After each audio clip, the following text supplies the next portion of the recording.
अस्मिता's किचनमध्ये आपल्या सगळ्यांचं स्वागत आहे। आज मी एक स्पेशल रेसिपी बनवणार आहे, ते म्हणजे हेल्दी मोमोज रेसिपी। चला तर आपण सुरुवात करूया।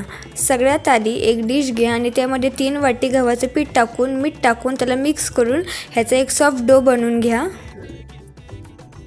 चांगला सॉफ्ट डो बनवा। सॉफ्ट डो झाल्यानंतर त्याला 10 ते 15 मिनिटांसाठी तेल लावून झाकून ठेवा आणि नंतर एक कढई घ्या। कढईमध्ये 1 चमचा तेल टाकून अद्रक, लसूण आणि मिरचीची पेस्ट टाकून त्याला मस्त मिक्स करा आणि कट केलेला गाजर आणि कट केलेलं कोबी पण त्यामध्ये मिक्स करा आणि मस्त हलवा त्याला।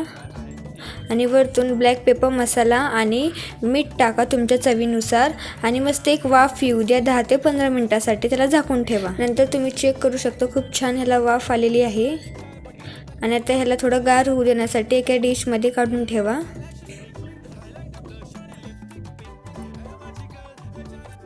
डो घ्या आणि त्याला छोटे छोटे त्याचे बॉल्स बनवून त्याला लाटा। बघू शकता तुम्ही छोटे छोटे लाटत आहे आणि पुन्हा त्यामध्ये ते फिल भरायचं जे आपण केलं होतं हे वालं। तुम्ही बघू शकता ही प्रोसेस।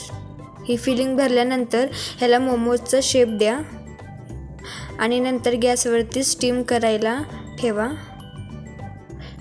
मी एक कढई घेतलेली आहे आणि त्यावरती एक स्टीमसाठी भांडं ठेवून त्याला झाकून ठेवलेलं आहे 10 ते 15 मिनिटांसाठी। तोपर्यंत ते स्टीम होईल आणि मी अजून एक गॅसवरती ती स्टीमची प्रोसेस पण करणार आहे।